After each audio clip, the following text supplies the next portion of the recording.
on speakerphone. Let me know if you can't hear us when we start talking. All right, it's 10 o'clock. Let's get this thing started. So roll call. Jill, this is where you just, if you want to call out the names, sometimes I usually just has it done. I have it done. Yourself, Joseph Hawkins, Marcia Yogi, Jane Osborne, Sena's on the phone. Sena's on the phone.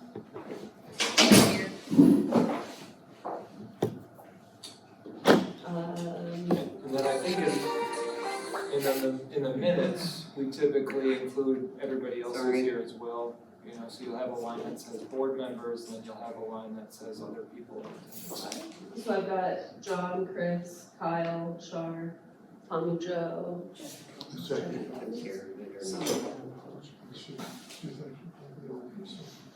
All right, public comment? You have a big load today. You are the public, Jeff.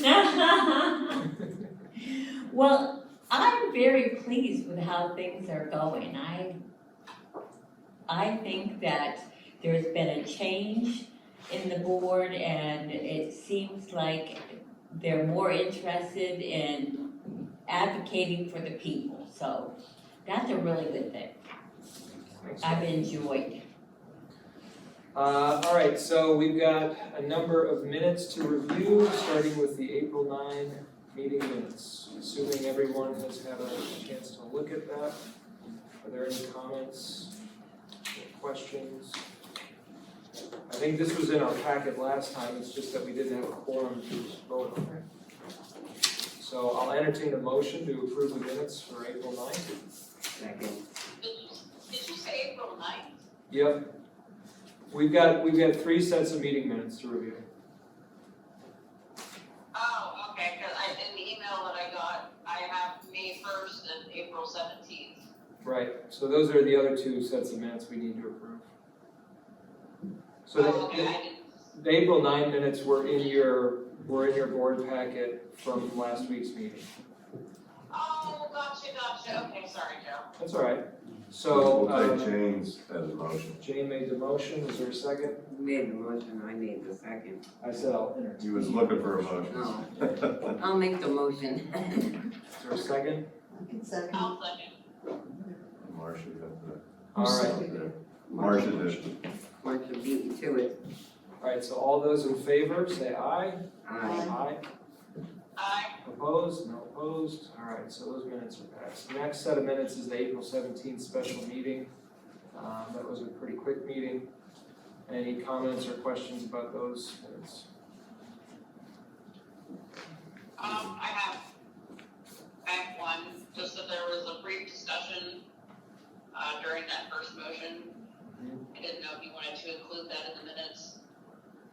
This, which item are you referring to on the minutes? The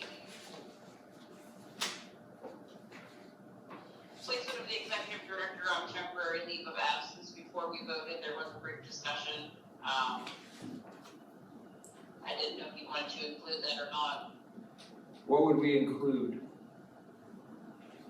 Marcia made the comment that she didn't feel, what was it? She said something about, sorry, I had it. Oh, because of staffing issues, she felt that there was other ways of dealing with the situation, and that she felt it was important to say that. And I guess the reason I'm bringing it up is because she felt it was important to say it, so I don't want to, not include it since it was important to her. You know what I mean? Mm-hmm. So you're proposing an amendment to the minutes that would include the note that Marcia thinks that this could be handled differently. Right, and I also said that I thought this was the most appropriate action we could take. I just think it's important, if someone says it's important to say this, I think that it's probably important to put it in the minutes. Just in fairness to every board member, so they're all of our voices get heard. So if I'm hearing you correctly, the amendment is, under that item, we could say to the amended minutes, I don't know who will make these changes. Jill, if you might make these changes. I could make the changes if we agree on them. Can you make them forwarded I can make them and forward them. So, Sina, correct me if I'm wrong, just to kind of get at what you're saying, you would like to see an amendment that said something like, Ms. Yohe noted that, or stated that she believes a different direction could be taken. Yeah, she said due to staffing issues that she thinks this issue could have been handled differently. And I have the recording, I can give you the exact wording of the discussion if you'd like. That would be great if you want to, well, I guess we have to vote on it though. So due to staffing issues, what did you say, Erin, your notes? That the situation could have been handled differently. Could have been handled differently. And your response? And I stated that given the information that we have, that I felt that this was the most appropriate action we could take. Okay.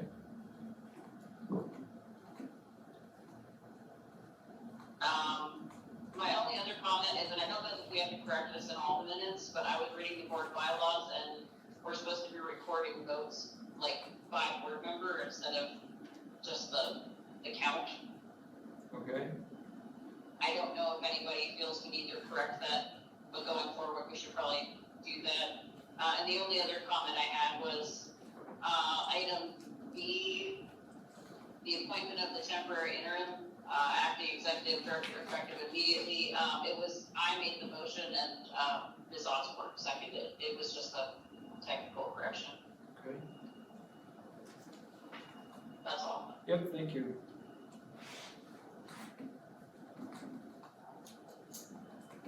All right, so I'm making note of these. So if I'm hearing this, we can vote on the minutes with the following amendments. So under item A, I will put, Ms. Yohe stated that due to staffing issues, the situation could have been handled differently. Ms. Neubel stated that given the information we have, she thinks this is the best or the most appropriate action we can take.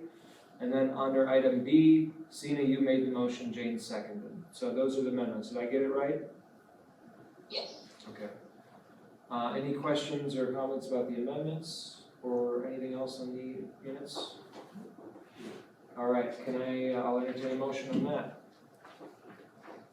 Is there a motion to approve the minutes with the amendments? I motion to approve.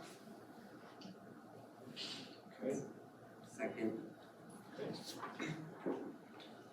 And then Sorry, I'm half asleep. So Jill, I think what you heard there was Sina was saying when we're taking these votes and getting whoever makes the motion, getting that name down, whoever seconds, get that name down, and then when we take the vote, we'll name them all individually. Okay. Okay. Usually, when they're unanimous, that'll make it easy. Yes. So we've got a motion, we got a second. Did we even take the vote? We didn't take a vote. All those in favor say aye. Aye. Aye. Okay, thank you very much. Now the May 1 minutes, another special meeting. Any comments or questions on the May 1 minutes? Hearing none, I'll entertain a motion. So moved. Marcia makes the motion, Second. Jane seconds. All those in favor say aye. Aye. Aye. Great. All right, now moving on to we've got 3 treasurer's reports that need to be approved. All 3 retroactively. So we've got the March treasurer's report. Can we do them all in one batch, March, July, and August? You can. All right, so we've got the March, July, and August treasurer reports. Are there They're any? not in the packet. They're not They in the were in packet. last week's packet. Okay. Any questions on those 3 reports? So I did have a concern about the treasurer reports and just in the simple fact that I don't know that the newer board members have ever had an adequate explanation of what it is that we're approving in those reports. Those reports are all the checks that are cut in the middle. Uncomfortable about having approved them. I just don't feel like we've ever gotten to sit down and, obviously this was due to staffing issues and, time for someone to do that. But, I had a discussion with Chris, and so now I realize that there's been times when I didn't understand what I was approving.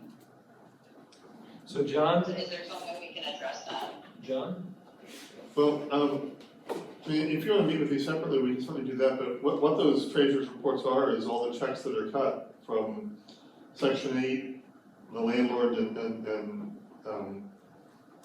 utility reimbursements, as well as anything else paid on behalf of section 8 program, and then all the checks that are cut, split up by AMP and cost center. So all the checks that we run in a month, Yeah, so there are all the checks that we send out every month.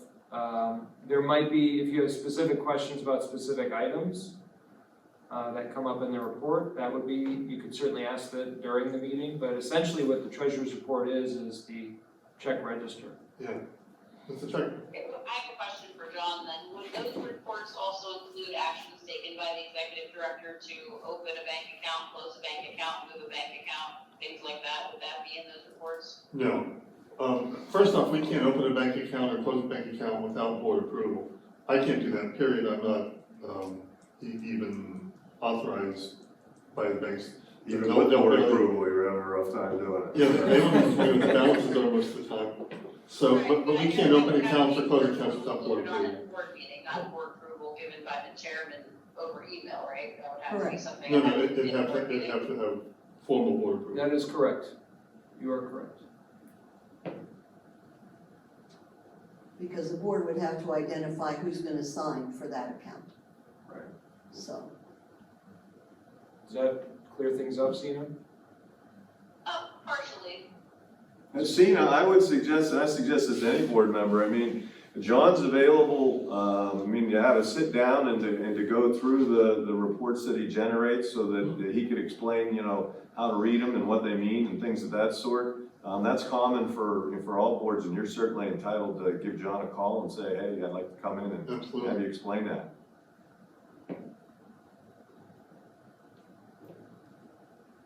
Still there? I'm here. I think that maybe the discussion that needs to happen might need to happen in a different meeting or in a different setting, so I will say nothing more for now. Okay. So, is there a motion to approve all 3 March, July, and August treasurer's reports? I'll make the motion. Jane made the motion, is there a second? I'll second. Marcia seconds, I'm gonna recuse myself. All those in favor of approving those reports, say aye. Aye. Opposed? Did Sina say Sina. aye? Sina, did you vote aye or I'm nay? gonna recuse myself from this vote because, like I said, I have some questions Then that it have to doesn't be answered. matter. So it doesn't pass. Then that means we don't pass the reports, we don't approve them. Because we have a split vote.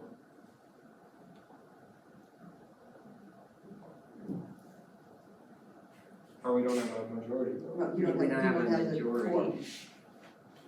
So are you standing by that, Sina, your recusal?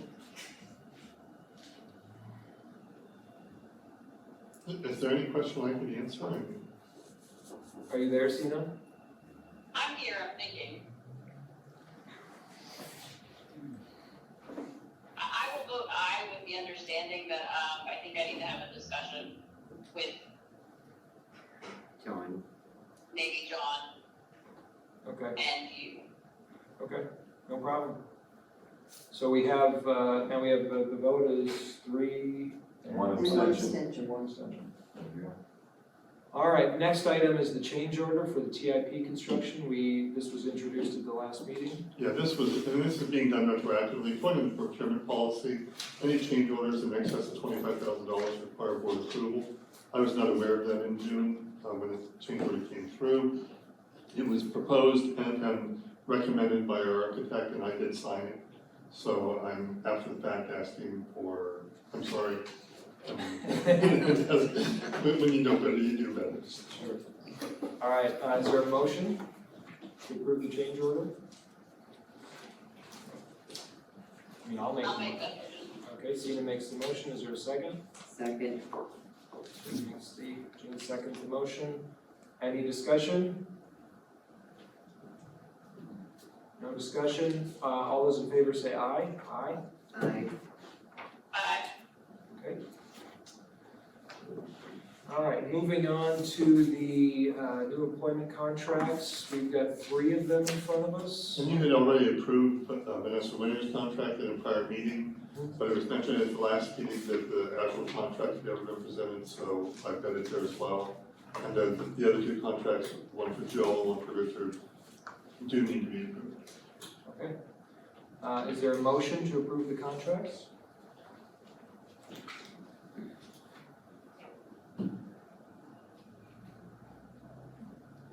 Uh-oh, Jill. I'll make the motion. Is there a second? Second. All right, any discussion? All those in favor say aye. Aye. Aye. Aye. Okay. Next item is the MOA for local 964. Yeah, that was, in hiring, I've, as you know, I've brought on 3 administrative, and I've also brought on 3 maintenance workers.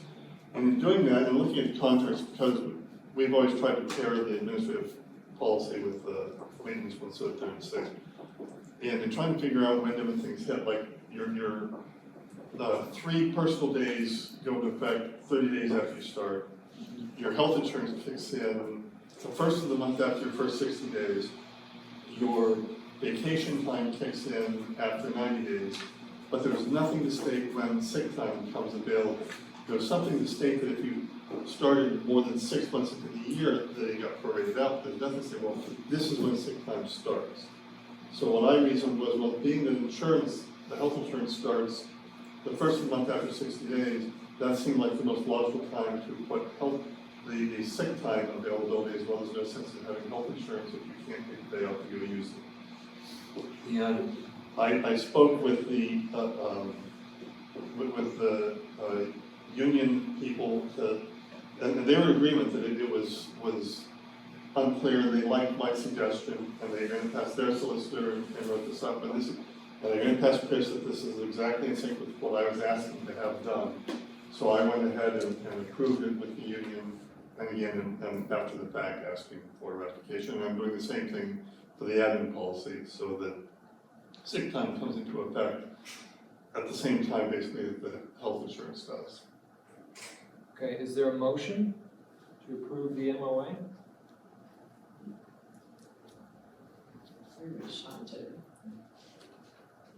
I'll make the motion. Is there a second? I'll second. Any seconds? Is there discussion? Question? Just a quick question, yeah, again, just to verify, because I know what you said, the union has actually voted on this? Was there again, I just want to make sure. This was run through Jeff Grinnell and the union attorney. Right, but again, my question is, has the union voted on it? You mean our employees? Well, yes, If that's what you're asking, then I would have to say no. because I'm only asking, having been down this road before with other groups, that if the union hasn't voted on it first, we sometimes need to be careful, so that's why I'm asking. That was Their attorney represented that they had authority to do this. Oh, okay, as So- long as the so, I attorney mean, says they have authority, I'm Yeah. just asking Because because I've seen He it happen. ultimately drafted it, because this wasn't my draft, I No, this was Jeff, this was their solicitor's Yeah. draft, Okay, as long and as, they proposed it to me. just wanted to make sure that we've gotten their And approval in first. fact, the other thing that I ran past the union at the time, because it was also a question, in the union contract, it was clearly said that anyone who comes in as an M1, as maintenance one, was required to absolutely work 24 months before being considered for promotion to M2. It's in the contract. So I asked Jeff about that, and he said that that was not a union requirement, that was a Vanessa requirement. And I got them to put in writing back to me by email that that is not their requirement, that if we wanted to promote whenever we want, that's up to us, that they don't follow that. Okay, very good, thank And, you. and by asking that, I have their response in writing that we can That's what we want. do. Any other questions? No. Any questions from Sina and Jane? No. All right, so I'll take a vote. All those in favor of approving the MOA, say aye. Aye. Aye. Aye. Okay. Moving on to, we're taking these somewhat out of order, resolution number 9 involving the Daniel Harris retirement. And I will just point out, mention on this one, that Danny's official retirement date was September 11th. Within a month of having had 35 years here. So the thought was in order to honor him for his years of service and the fact that because he was basically like a fixture here, to make a fixture for him in the form of a memorial plaque. The original idea was to put something out on the new CATA bus shelter. I reached out to CATA and CATA said no, they don't allow that. Their question initially was this, well, maybe if he was a regular bus rider, but they realized they don't do that. And it wasn't about him being a bus rider, it was about putting a fixture on a fixture in town. So what I proposed then instead is put it on a post near the bus stop. Subsequent to this, and subsequent to our meeting last Wednesday, as I believe everybody knows, Danny passed away Sunday. So. Do we still want to do that? I absolutely still want to do that, That's yeah. what I thought, okay, I wasn't Yeah. sure. Yeah, that him passing away has nothing to do with not wanting to honor him. No, I knew that, but the way you said it, I thought you were going to take it back. No, I'm just making everybody aware of it. Is there a motion then to approve the resolution? So moved. We have a motion, is there a second? Second. We have a second, is there any questions or discussion? Yeah, I was having some trouble hearing, what exactly are we involved in? So, a former employee of the Housing Authority, Daniel Harris, he was the maintenance person, Section 8 inspector. the Section 8 inspector for 35 years. The resolution is proposing to honor him with a plaque. Oh, okay, I thought that's what we were talking about, but then there was some noise going off and I couldn't hear the rest of the discussion, I'm sorry. Right, there was a phone that went off, but that's what the resolution is.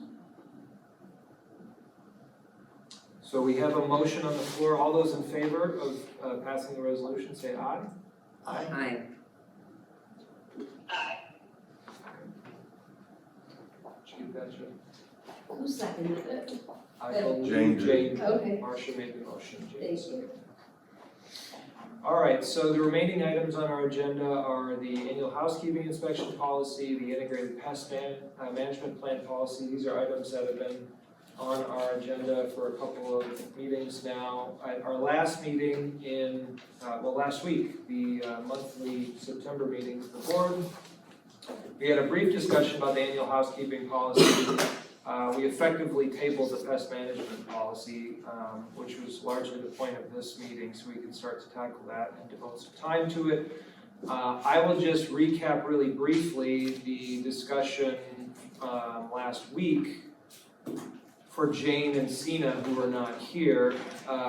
So you both recall that the Holland Towers Resident Council has been working with an attorney, Kevin Quisenberry, who's provided us with some recommendations regarding both of these policies. His recommendations regarding the housekeeping policy, we'll take that one first. His recommendation, or his main concern, was essentially that we needed to clarify what the obligations of the tenants were in order to pass an inspection. He's concerned that we don't have a clear guideline or a clear standard for tenants as to what constitutes a failed inspection. And looking back at the policy that we have, he also recommended that we have a checklist, and then John had provided our checklist that's typically used. Looking over that checklist and looking over our policy, I think I agree with Kevin and Holland Towers in that it's not entirely clear to me what constitutes a failed inspection. So I think moving forward, one of the things I proposed last week is that we come up with a clear standard so that tenants know, right? If you don't pass on these items, say, on a checklist, you will fail the inspection. Maybe there are other items that don't measure up to a failed inspection.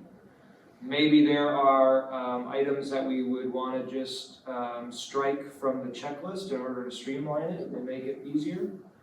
But I think ultimately what we need to consider is what is the overall purpose of the housekeeping inspection policy. And my understanding is that the purpose, it was brought to us by Jackie, when she was the president at the Holland Towers Resident Council, they were the ones who wanted this, but my understanding when she presented it to us was this was also going to work in conjunction with the pest management policy, because ultimately the point of the policy was to help do something about the bed bugs, because we've heard a lot that housekeeping issues tend to contribute to the bed bug problem. So to my mind, that can give us a way forward. Essentially, if we want to figure out a standard for what constitutes a failed inspection, one suggestion is that we eliminate items on the checklist that do not contribute to a bed bug problem. For example, having dust on the woodwork, right? It might be unsightly, it might, whatever. It might not be top quality housekeeping, but it's not doing anything to contribute and foster bed bugs. What fosters bed bugs is clutter, trash, moisture, that sort of thing. So that would be my proposal in terms of us coming up with a standard. I don't know if anybody here on the staff has any suggestions. Well, I did, I asked both Tommy and Char, and they're gonna give you some examples Okay. of what failed. And the initial, the housekeeping isn't in and of itself intimately tethered to, the bed bug policy. It's more, overall housekeeping, living standard kind of thing. And so I'm not sure whether we need maybe have a separate portion of it dedicated for the bed bug issue or not. But based on that, I asked them both to give some ideas. And in most instances, and certainly in all instances that ended up before the magistrate, that they're not dusty woodwork or cupboards or a couple dirty dishes. They're extremes. So where you want us to, and they'll give you some examples, but where you want us to draw that line and say, well, this is yay or nay. I mean, a lot of the stuff is stuff that could easily be handled through connecting them with area agencies that can help them learn better life skills. But to have a clear-cut failure list, I'm not sure we're there yet. So I'll let them explain what they have.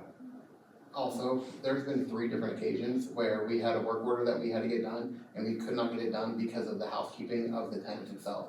There was one where their toilet was leaking into an apartment below them, and we couldn't even get there to fix it because the guy's apartment was polluted with gnats.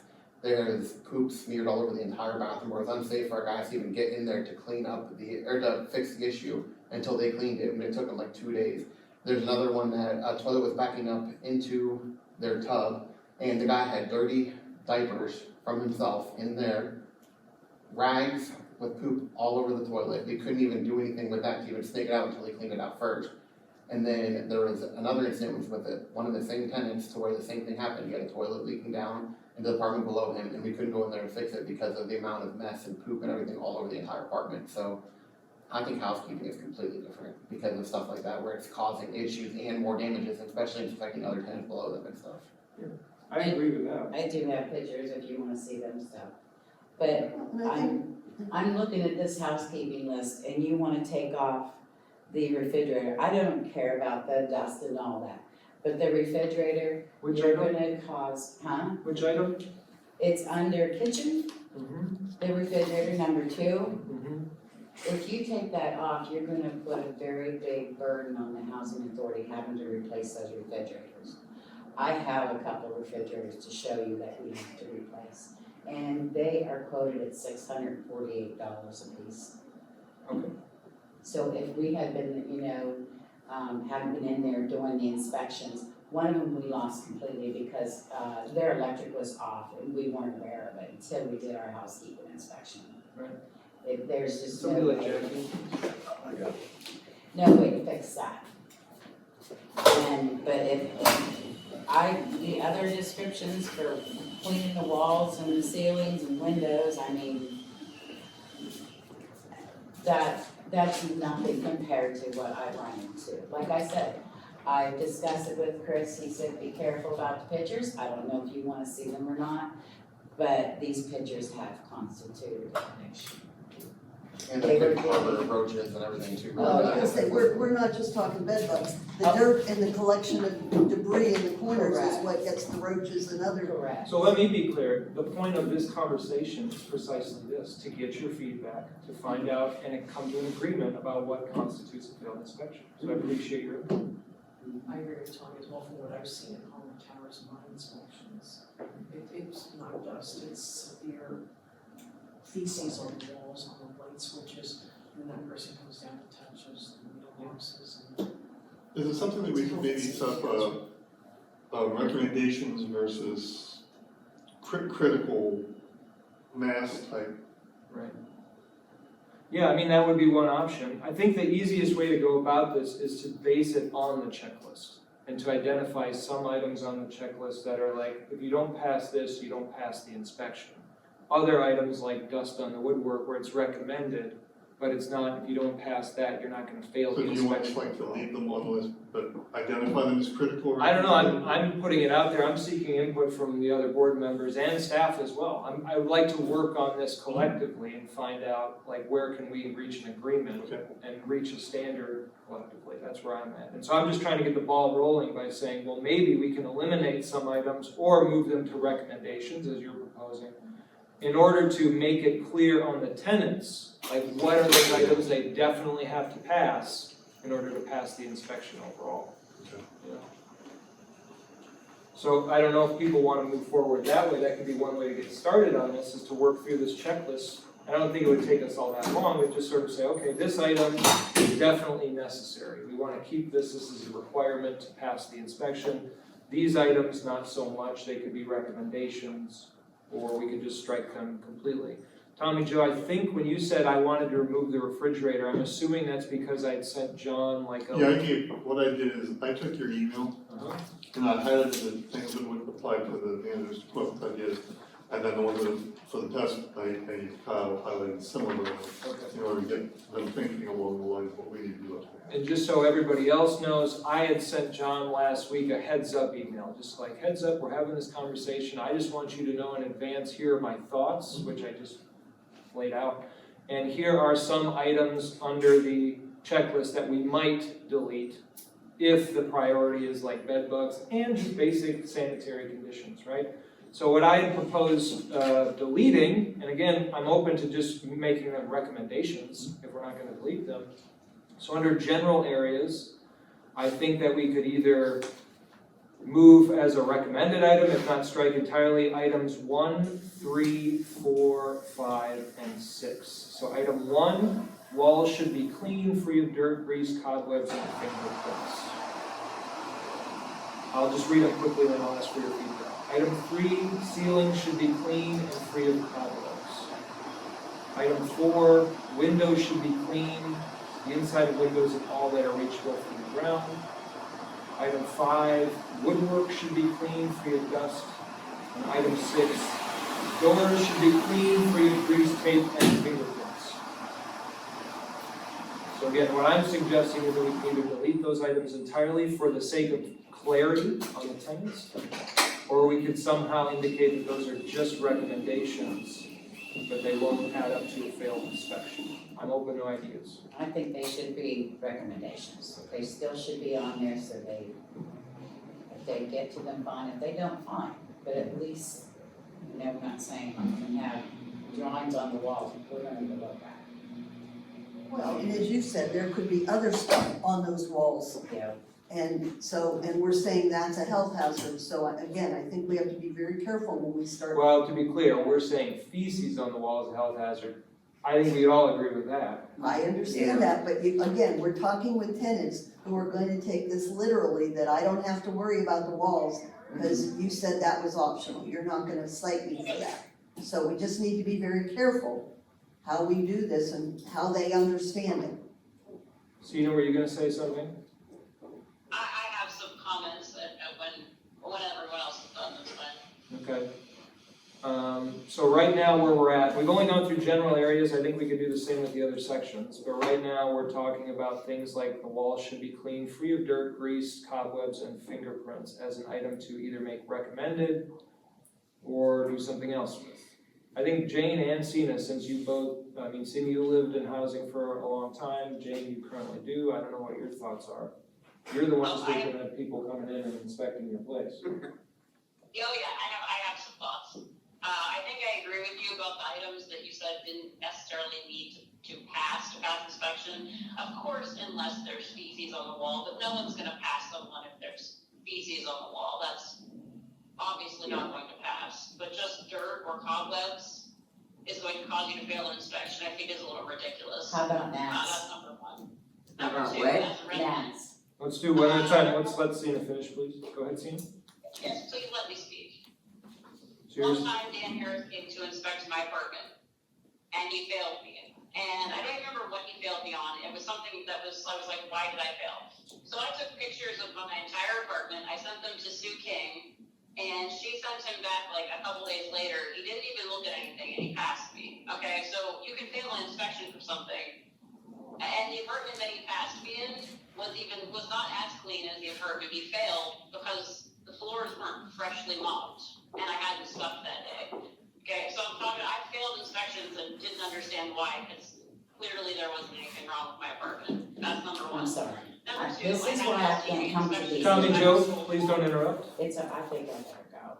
Excuse me, I'm talking, Tommy Joe. I had a housekeeping inspection performed by Tommy Joe where I was told that laundry in my laundry basket was a fire hazard, which I think was a little ridiculous.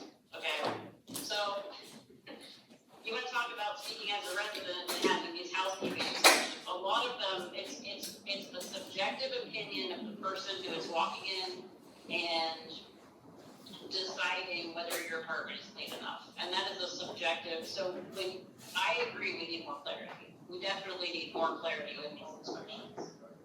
Okay, thank you, Sina.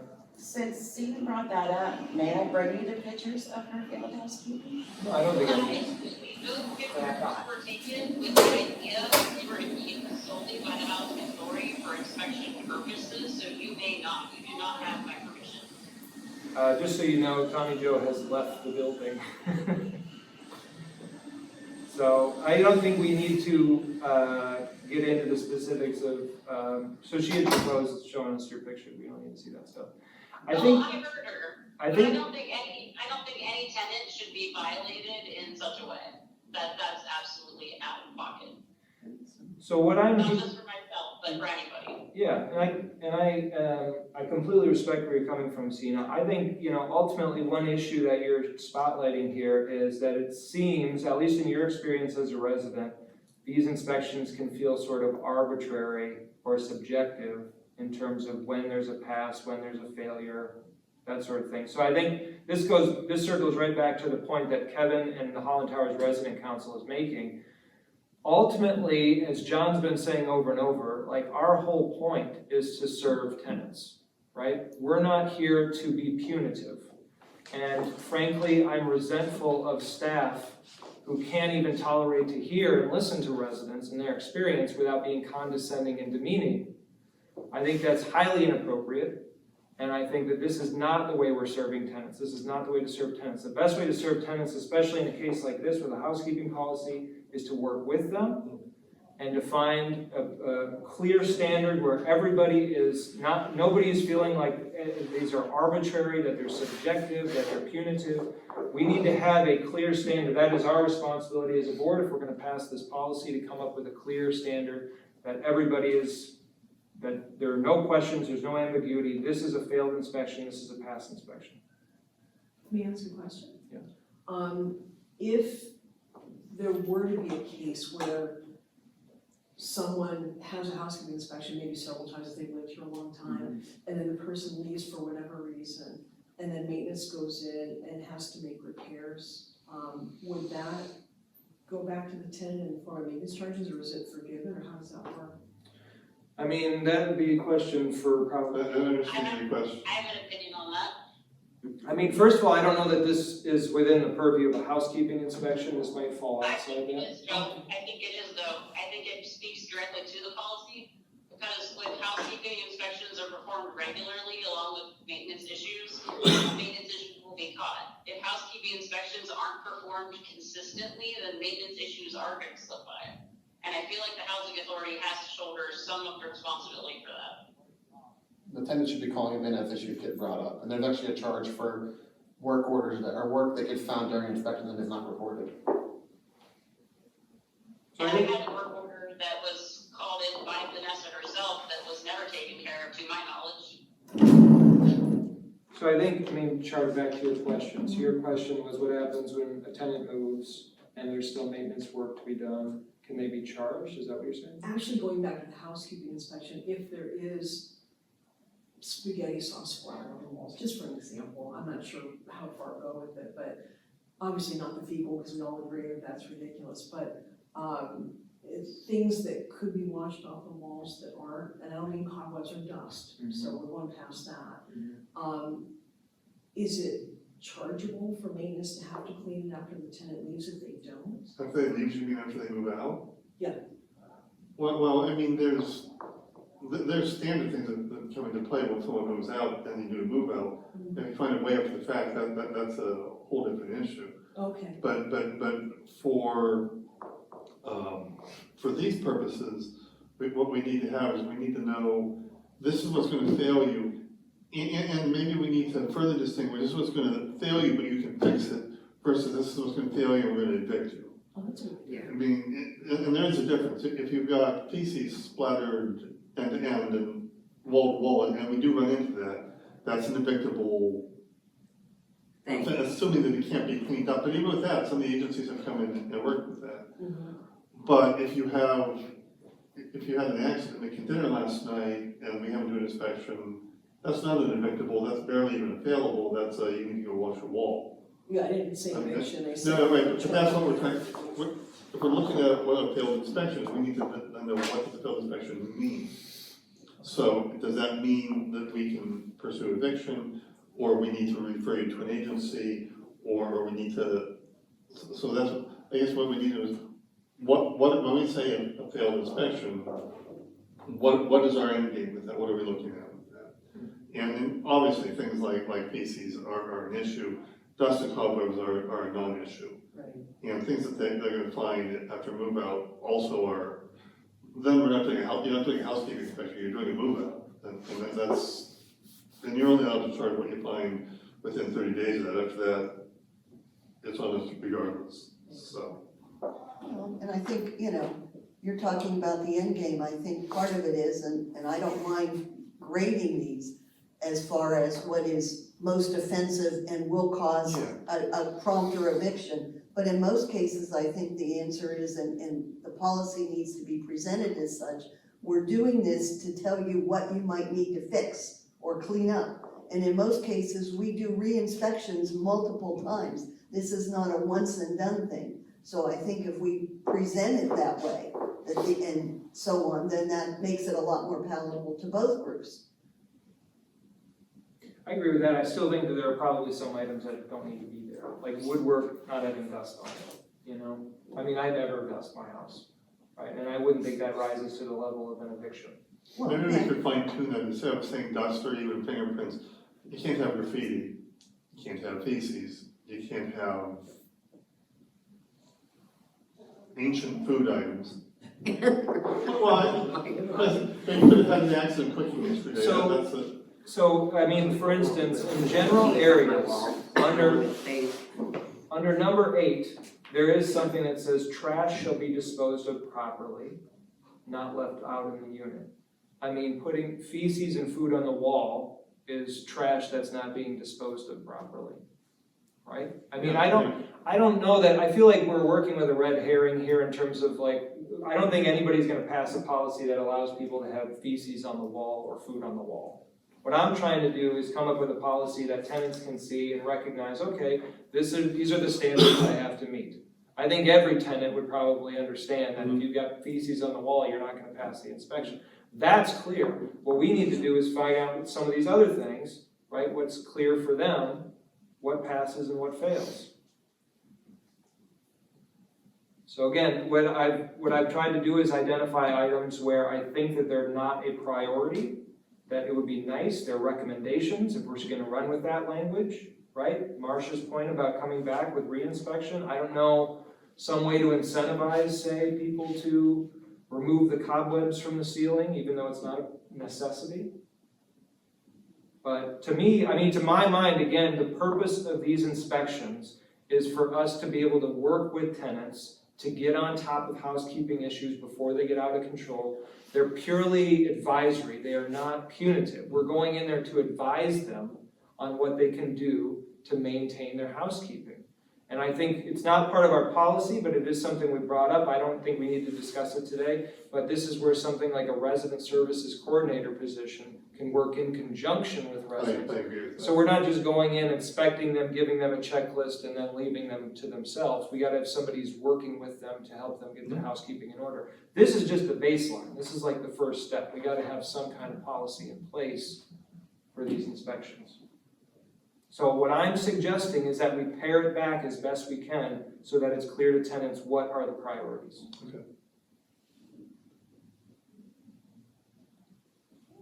So I think the policy itself pretty much stands. If we're gonna make amendments, I would suggest deleting some items on the checklist or moving them to recommendations. Those items, again, under general areas are 1, 3, 4, 5, and 6. Under the kitchen, it is item number 2, which Tommy Joe referred to, refrigerators should be cleaned inside and out and defrosted. And item number 4, which is exhaust fans should be free of grease and dust. There hasn't been exhaust fans in those, in departments I'm up in Morgan in years. I remember when we had exhaust fans when I was a kid. We're not putting it here now either. And we're removing them if there's issues, we don't have parts to fix them anyway. So that's, okay, so we've reached an agreement on number 4. We can get rid of that one because it's superfluous. We don't need it. That's number 4 under the kitchen. I don't know if people feel strongly about the refrigerator cleaned inside and out. I mean, again, I'm not opposed to people cleaning out their refrigerators. I don't know that, again, that seems to be an item that is not specific enough for me. Because if somebody comes to my house and sees that then maybe there's a little ketchup on the bottom of the refrigerator, does that mean I fail an inspection? No, Okay. in my opinion, I don't speak for everybody. I would still say it needs to stay on though, because I mean, if you have the freezer jam-packed full, not clean and organized, that could stop the airflow getting to the refrigerator, which could cause more issues because it would freeze up and it could freeze like the fans and everything else and cause a lot more damage. Well, and I've seen them where when you open the refrigerator, it is so full of gnats and other creatures. Again, because of spoiled food or whatever, so you think it's closed and that's safe and sound, but it's really not as simple a deal as you would think. And certainly Tommy Joe's right, the cost of replacing refrigerators means that we should be paying attention. Now, do I care how you put your vegetables or anything else? No. Especially if we're supplying them, like I feel like we should definitely be able to inspect our own property. I'm open to leaving it on. The one thing that I also hesitate with is and defrosted. Refrigerators should be cleaned inside out and defrosted. What are they gonna do with? Defrost themselves, as long as the freezers aren't jam-packed full, they defrost themselves. But what happens when there's food? What do you do with the food while you're defrosting your refrigerator? It defrosts automatically, got an evaporator motor, that does it all itself. So do we even need that language in there then? The defrosting part, no, probably not, but as long as it's cleaned and there's stuff out of the freezer is cleaned, it should be working. Well, I think the reason that, from what I know from other places, the reason the defrosting's in here is that we need to be assured when we go in and look that the machine is working correctly. Yeah. That, and again, you may be causing it to not work because you've packed it. So again, they aren't physically defrosting it, but the machine has to be working correctly, so. Last section, so I think everything else I left except for outside the apartment. I suggested deleting items 4 and 5. Storm doors, we have storm doors? On some units, and as they go bad, we remove them. Because this one says storm doors should be clean, including glass or screens. And then there's also parking lot should be clear of unlicensed or uninspected vehicles. There should be no car repairs in the parking lot. We have had to enforce that before. We've had people who have vehicles that are no longer licensed or inspected and they just park them. I had identified it thinking in terms of like what rises to the level of a health and safety concern. I don't know that unlicensed cars. Well, if they're unlicensed, we're not gonna move them in the winter time for us to plow and remove the snow out of the plows to make it safer to put a lock on them. Okay. And the other, and repairing them is another issue because of the other, often children and other people around. So I've seen that pose a big issue. Well, so here's where we're at. I mean, I'm proposing to strike some items, or at least, I mean, that's the simplest way to do it. Another way to do it is to create a second column or something that's like recommendations. I like the recommendations issue, so that they're aware of it, but they don't know if you're being victim. So what if we added a third column? So right now on the left-hand side, we have pass, fail. What if we added a third column that says something like recommended fix or whatever?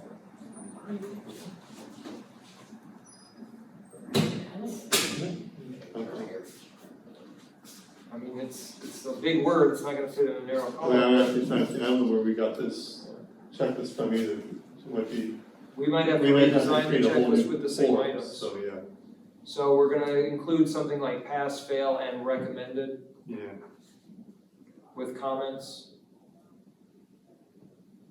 Advised would fit, it's a shorter word, or, Well, you could put the, As long as we're explaining to them. yeah, yeah. maybe at the top, we indicate items in normal type or encouraged, recommended, everything in bold, if we lump them that way, will be evaluated on pass-fail basis. So along those lines, what we could do, we've got general areas, kitchen, bathroom, storage areas, etc. For each one of those areas, you could have two tables. One is necessary, like you have to pass these are required to pass. Others are like areas where we're going to be, Right. Looking at, but they don't rise to the level of failure. No, I think the more you do that, the better, because as much as we assume folks know what they should be doing, I can assure you not everyone thinks about it or knows What about if it. we've got a we've got a pre-checklist, which is what they get ahead of time, then the one that the property owners actually use when they go in. So what if we address the ones that are recommended versus pass, fail, or whatever, in the pre-list? And then you can leave the other list as is, but delete off the things like you said that aren't gonna be a pass-fail thing. That's fine, as long as I think tenants know when they get the pre-checklist that some of those are recommended. Again, Well, that's why I say that the ones in the pre-checklist, you can either run them different color or something. Separate them. the ones that are bolded or absolutely Yeah, have to pass. That way the managers still have that checklist for what they're looking for, but the pre-checklist will identify the actual, meat and potatoes of what are going to That's fine with cause me. them an issue. I like the idea, but I caution for color, because my husband's colorblind, so I don't know if anybody else would be. If we just like underlined and bolded the Yeah, ones that Yeah, are those are all necessary. into about excluding anyone. Jane, Sina, even Jackie, as a former resident, I'm curious to hear your feedback. So just to summarize, right now where we're at is we're gonna streamline the checklist in order to communicate what are the absolute necessary items that need to pass in order to pass an inspection. And some items then will be kind of relegated to recommendations. But they will be inspected, it's just that they won't amount to failure. Right. And the good news is now this will go out to all of our residents for a 30-day comment period, so we can get feedback on whether that makes sense. So we'll Whether they put together, understand we'll go to the pre-list and code it however, and then, Chris, in order to get this expedited, do we need to, as a board right now, identify be clear what we're gonna identify as the necessary requirements to pass in order to then give John instructions to revise everything? Or can he put something together, we look at it on email and then he posts it?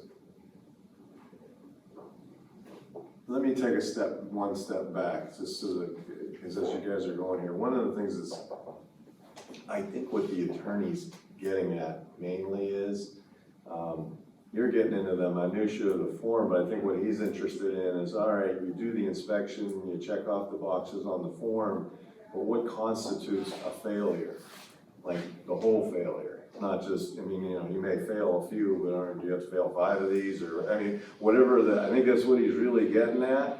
to determine what the policy really is here as far as, because the eviction's the end all, but that's not really, I mean, as everybody's saying, the list is mainly to help people to try, fix things, but what he's concerned about is when you get to that end, and just for a little background, I mean, essentially what the housing authority's really done over the years is the executive director is the one that makes that subjective decision as to whether this is crossing the line or not crossing the line, to the point where we're gonna begin the process where we're sending letters saying, hey, look, if you don't do this, this might lead to an eviction.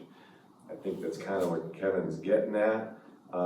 So, I mean, you can have your policy and the checklist can be a separate thing, not necessarily a part of the policy, it's just a tool in the policy.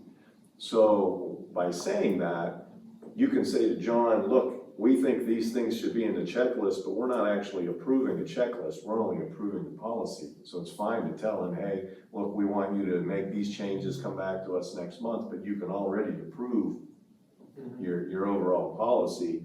Because I mean, he's working for you, so you don't have to pass resolutions to say this is our checklist. Well, if we set aside the checklist, then we still need clear language in our policy. I think that's why I said that, I mean, when you read his letter, I think that's really what he's getting at, is so that tenants know the line as to, hey, I might push that envelope to here and be safe, but I better not push it past this point. So how do we delineate that? Yeah, I don't know, I mean, I only want to talk about the law. I don't want to get into because I'm not an appointed official or anything like that. And there's a certain extent of this where you're hiring somebody like John to call. I mean, how much the board wants to micromanage that end of it. It's tough from the board perspective, because there's always like weird situations that come up that you never dream of in an apartment. And they could show you this picture, that picture. That might only happen once in forever, so I think, I mean, and in fairness to Mr. Quisenberry, I think he's got a point there. You could argue against us and to say, hey, sometimes we're arbitrary in that, we decide we're gonna pursue this person, but this other person did the same exact thing and we didn't pursue them. That's what I think he's trying to get at, is, all right, we'd like to know how you're doing that. And you can be as detailed or not as detailed as you want. There's nothing wrong with you, incorporating this form into the policy.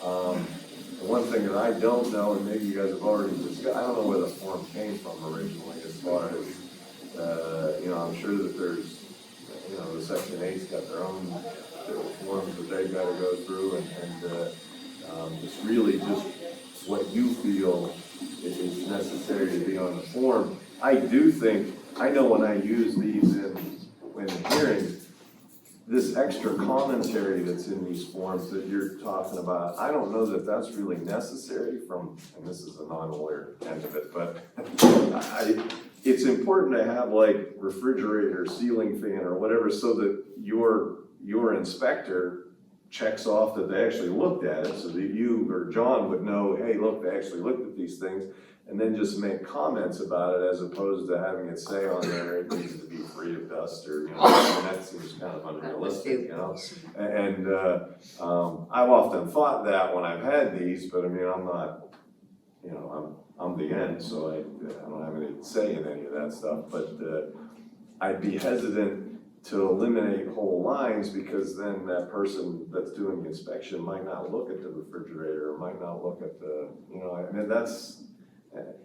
I don't know that it has to be as detailed, or even have the pass-fail thing on it. It could just simply say, we've inspected this, and here's our comment with respect to it. And it doesn't have to be a detailed comment, it could be good, bad, whatever.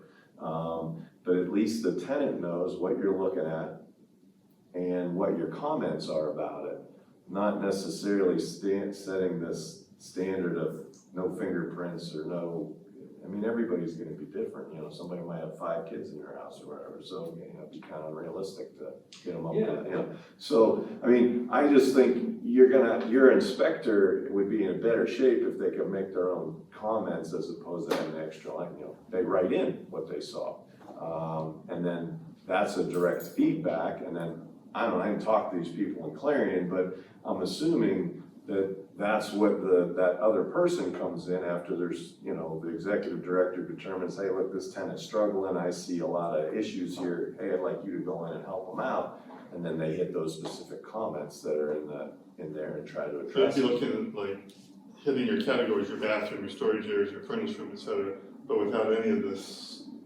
Yeah, without anything saying, you know, I mean, this probably was developed at a time when maybe things were more spick and span as they are today, I don't, you know.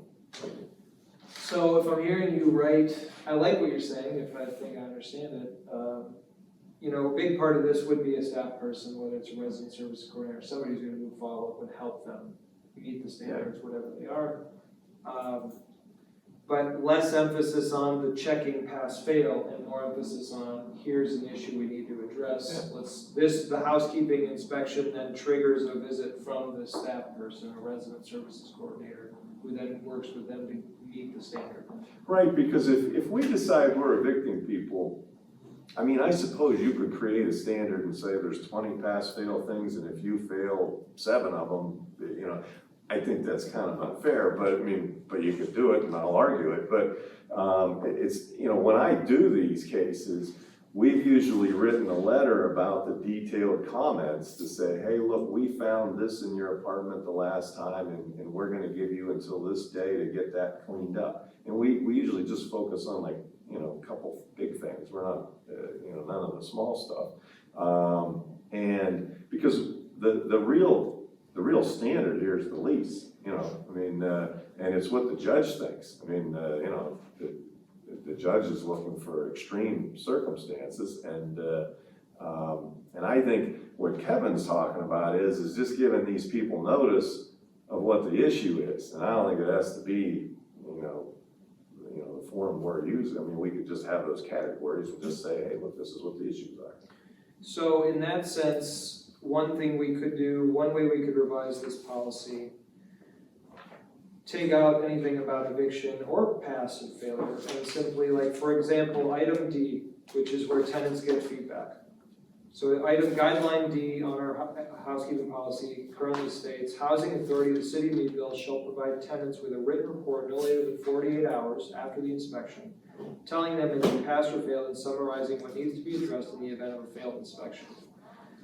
I mean, whether we leave that language or not, what I'm hearing you say, Chris, is what's most important is that they get a summary of what needs to be addressed, and they get help addressing that. Right. I mean, and you could say, like I think one of the difficulties we've had here is that we tend to say you failed the inspection and you might be subject to eviction. And I've always commented, hey, do we really need to say you're subject to eviction? I mean, we'll get to that later. I mean, you failed the inspection, you know, and this is why we believe you failed the inspection. And, you know, and then that would give them an opportunity. They have the right to come back against that and say, hey, we don't believe we failed the inspection, and there's a process for that. Or they can work with one of our employees if we choose to do it that way, in order to solve the things that they failed. So we could strike item F from that list, for instance. Yeah, housing authority city of Meadville reserves the right to initiate eviction procedures. Because we always have that, I mean, But we don't need to rub it we've in. always, it's a waiver. I mean, we've had people who clearly have failed inspections where we've elected not to move forward with an eviction. There's probably, you know, there's maybe reasons, the person's particular circumstance, and we try to help them out. You know, just because they may be subject to an eviction, I mean, we can always point that out. We got a law that says we got a notice to quit. We point it out clearly in the notice to quit that that's what we're doing. And I don't know that we have to do that leading up to that, because that's already built into their lease. And I think it creates more of an adversarial situation for you folks when you're trying to, you know, when these people feel like everything you're doing is you're trying to force them out with all these things. And we talked about that last time, striking guideline F, and I think we sort of reached a consensus on it. So I like that. We're doubling down on that. I think that's good. I also, though, I'm circling back to Kevin's remark, and I do want to hear from Sina and Jane if you have any thoughts, and Jackie for that matter. You all have been in the situation of having to go through a housekeeping inspection. Some of you have had, worse times of this than maybe better times. But what would you be looking for to provide you with clarity so that you knew exactly what you needed to do in order to pass? What's the best way that we can make clear to tenants, this is what needs to get done in order to pass? Okay, when I first moved in here, I was inspected within 2 weeks of my moving in. I wasn't given any guidelines as what was gonna be done. I failed the inspection because the gas stove lifted up and I didn't clean inside. I had no idea that it lifted up. And I hadn't even used the stove. I'd only lived there 2 weeks and I hadn't used the stove. I failed an inspection that wasn't my fault. It should have been cleaned, and when I pointed that out, maintenance should have cleaned it before I moved in, and they didn't. But I was at fault. And when a person like me is told that they failed the inspection, it's the end of the world. What do you mean I failed the inspection? Yeah, it was very devastating to me because I had no clue as to what I was doing. So a major problem there was you were not given a pre-checklist. These items will be checked. And presumably if it said something like, you need to clean under the stove, this is one of the things we're gonna check. And we should be Yeah, the aware of lid it. came up on the stove, and I didn't know it. Dan Harris told me about it when I moved in. Told you about. The stove top lifts up. They will put them in, we're good. I know. So we're working on this. I mean, it seems like in the past, however far back we go in the past, sometimes tenants get a checklist, sometimes they do not get a pre-checklist, so they don't know what's going to be inspected. So definitely as part of this policy, and it's written here, that they're going to be getting an advance notice with a pre-checklist. They're going to be getting a summary after the inspections are done to tell them where they need to make some adjustments. If we can pull together a staff person, we're going to get them some help. But I'm just thinking back to, if we're gonna revise this policy and then put it out for public comment, and Kevin's gonna see it again, resident council's gonna see it again, I don't want us to find ourselves right back here a month from now when Kevin says, still not clear on what the standard is. Because now all our time will be wasted. So we're still in this place of like trying to figure out what is a clear standard for a failed inspection. And I'm riffing on what Chris said just to say, well, what if we just take the language of failure out? Maybe we use a lighter term and it's just like, this will trigger a re-inspection and you'll have somebody else coming in. Because like when you say you failed an inspection, it's devastating. You're like, whoa, what the heck's going on, right? It seems so severe. Well, what if we tweak the policy a little bit so it's more about, if you don't pass on these, or if these items aren't meeting sufficient standards, you'll get a re-inspection in 30 days. And in the meantime, you'll have somebody come by and help you out. If we identify issues that could use help or whatever, then we'll come back in 30 days and we'll try and refer you to resources to help out if necessary, or if you so desire. Again, we can't force them to. Again, we have to be very careful. So in that sense, we're undercutting, I don't know if that's the best word, but this concern about what constitutes a failure. We're just simply taking that language out. We're just saying this constitutes a re-inspection. So it doesn't, I mean, we're still kind of dealing with the same logical problem of like what rises to that level, but we're taking out that language that might confuse tenants and make them think, oh my gosh, am I gonna get evicted because Well, I and you've didn't taken clean out under my eviction, stove? so if it's just a re-inspection as opposed to no language about eviction now and no word failure, it's just, gee, I'm, like you said, I didn't know, and you're telling me you'll be back in 30 days to make sure now that you told me I cleaned under the stove, I think it'd be less threatening, right? Yes, Okay. yes, less threatening. And we don't file eviction actions based upon inspection failure. I've never argued that as a basis for the eviction. The basis is usually some sort of danger to the neighbors. I mean, it would be because your apartment's a mess or, whatever, and we might use our inspections as evidence to show what the problem is, but we don't just simply say, hey, we're gonna evict you. I mean, even though it says that in form, but we don't do that in practice because the judge would never let us do that in the first place. But I mean, because to your point, I mean, these things are fixable things, but when they rise to a level that's really beyond an inspection thing, you know, that's when we do stuff. I think as a newer manager as well, it would help me to know if John was working on this with an agency to find out which agencies do what, so we know which agency to refer to instead of calling everybody.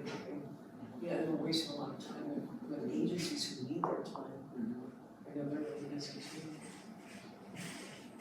So I'm gonna summarize just for myself, if not everybody else. So we're gonna revise the policy, the housekeeping policy itself under guidelines. We are going to strike, item, what is it, F? F. We're striking item F. We're gonna revise the language under, I'm trying to see if there's anywhere else besides item D. D and E and G all have the language of failed inspection. Housing, so I'm looking at item D. Housing authority of the city of Meadville shall provide tenants with a written report no later than 48 hours. We want to keep that. That summarize items that might need to be addressed. Right, so did you get that, John? So we're revising guideline D to say housing authority of the city of Meadville shall provide tenants with a written report no later than 48 hours after the inspection that summarize what they need to address, if anything.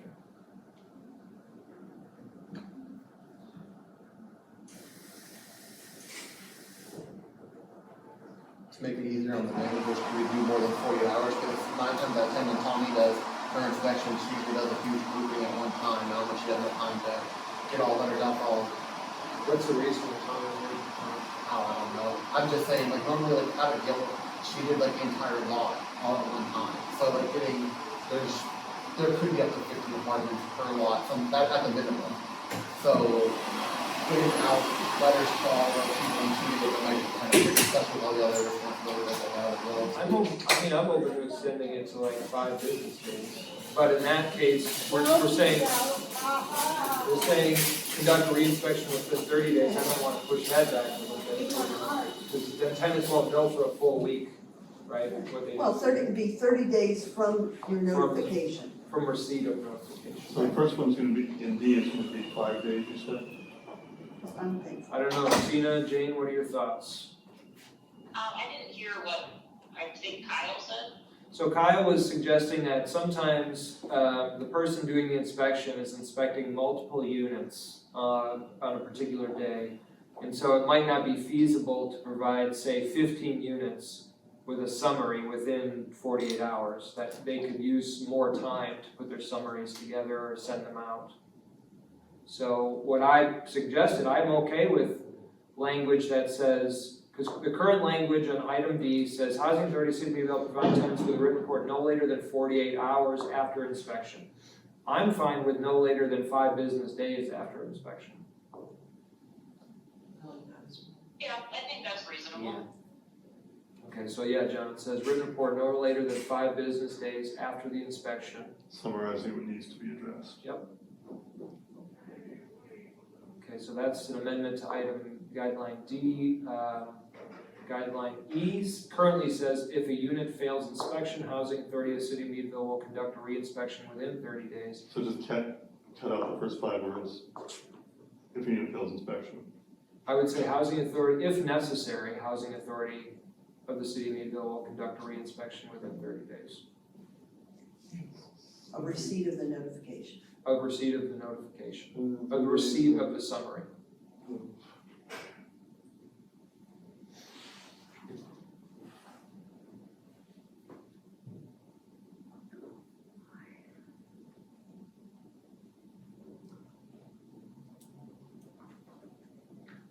Did you get that, John? So if necessary, housing authority of the city of Meadville will conduct a re-inspection within 30 days of receipt of notification. I would say, so it's not confusing, I would say in receipt of the summary of first inspection. Okay, so conduct a re-inspection within 30 days of receipt of notification of the summary. I would just say in receipt of 30 days after receipt of first notification summary. our first inspection, sorry. Within, I read out a group, within 30 days, Of receipt of first inspection summary, or summary of first inspection, whatever something. okay. So, not to drag everything up to the nth degree, but if it's receipt of summary, receipt on their end, Yes, then we send them certified so that we know when they got them, they're not lost in the mail. it's your call.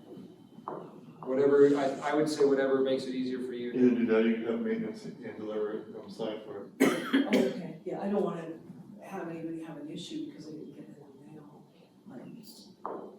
I mean, the other option you have is that what the state tends to do is they have a date of issuance on the notice that they send out.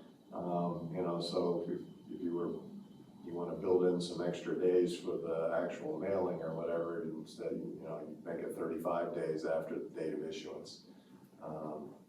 That way, at least you know what date you're working off of, as opposed to having to send certified mail to everybody.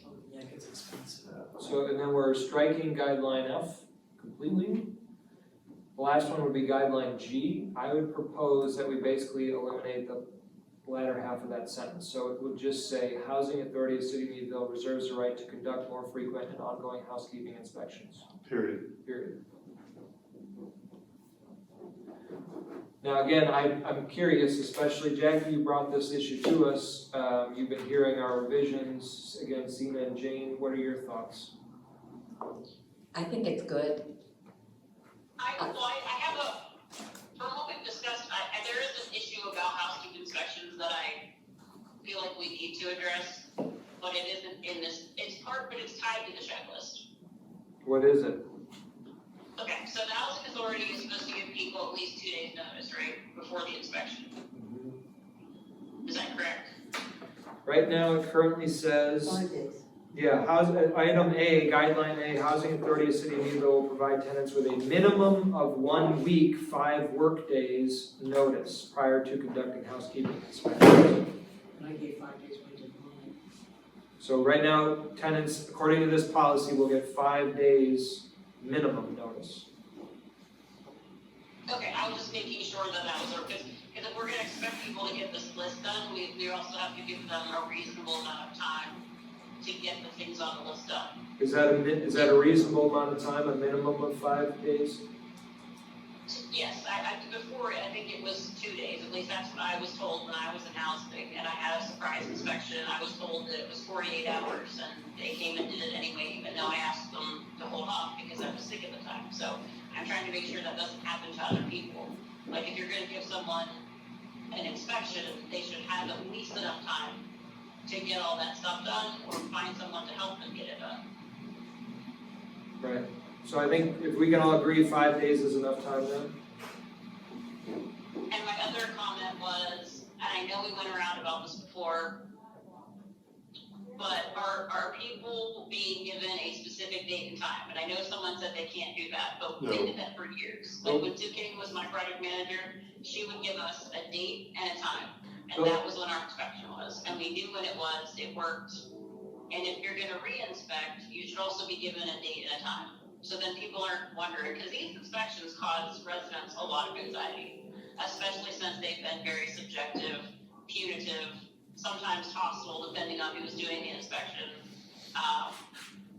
So the current language is under guideline B, Housing Authority of the City of Meadville will provide tenants with a specific date and a time window for inspection, except in the case of emergencies.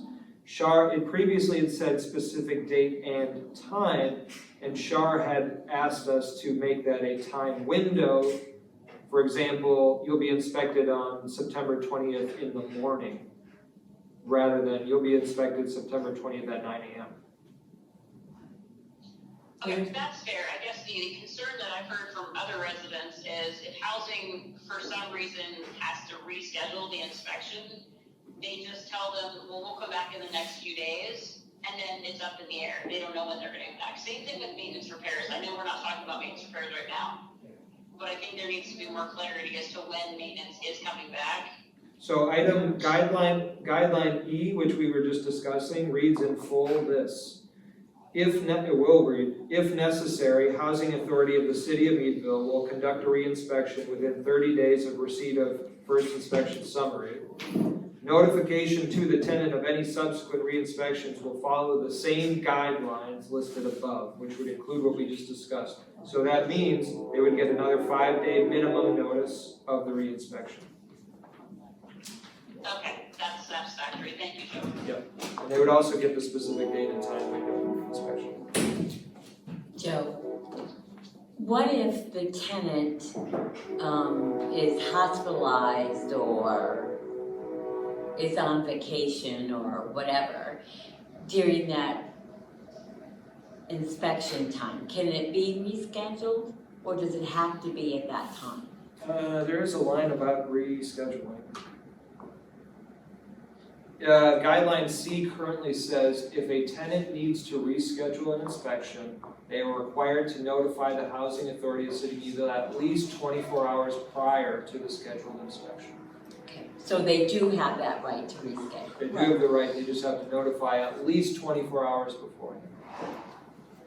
There's also a part of the lease, but I'm not exactly clear on the timeframe. When a tenant's gonna be away from the unit on vacation or something like that, or hospitalized, that they or a family member can be suffering after a certain period of time. So it would be a long absence. Like a week? And that's what I have to look up to see exactly how it's worded. I wanna say it's 2 weeks. I was gonna say, I thought it was usually more than 2 weeks. Okay. I don't know, Yeah, each lease is, each one's different, each authority, so. I'll look and see what others is then too. So those, unless there are any other revisions to the policy, I think that those revisions all together put us in a place where we've stripped the language of eviction, we've stripped out the language of pass and failure. The emphasis here is on giving tenants notice, advance notice. They'll be re-inspected if there are items to be addressed. They'll get a summary. Are we good with the language in the policy? I have one more comment about the checklist, but are we good with the language in the policy? Gina? Yeah, sounds good to me. As far as the checklist goes, I think just in accordance with our revisions, we would then eliminate those columns that say pass, fail.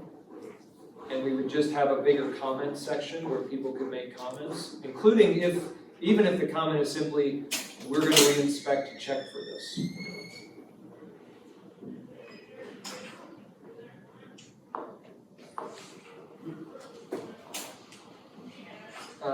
And then I think we also want to go through and at the very least eliminate those things like about exhaust fans, where exhaust fans don't exist anymore from units.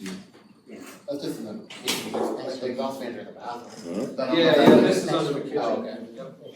Yeah. And I would also, again, there are certain items where, I mean, this is a lot, like even within a week, I'm looking at this and I'm always thinking, if I'm in my house, oh my God, I gotta clean the refrigerator, I gotta defrost it out, I gotta clean the ceilings and clean the floors. I still think we could streamline it a little bit. We want the walls clean, so I previously suggested under general areas, we delete 1, 3, 4, 5, and 6. I think, fine, leave in, with the new framework, we can leave 1, 3. I think we can take out woodwork should be clean and free of dust. I don't know. Again, the dust, the work should be clean. My point on this was What are you simply, worried about? like you could have one, just as walls, nothing else. 2 could be floors, 3 could be ceilings. Eliminate all the extra language, then your person's just going in and inspecting those things and writing comments, yeah.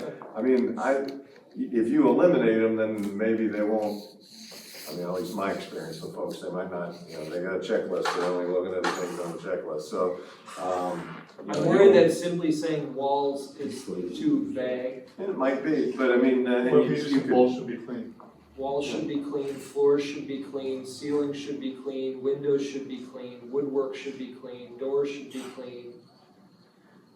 Baseboard heating units should be uncluttered. I mean, I think that's a health hazard. We want to make sure that there's no flammables or whatever on baseboards or something, I mean, right? Did any units still have baseboard heating? Didn't know. I think we can leave trash shall be disposed of properly.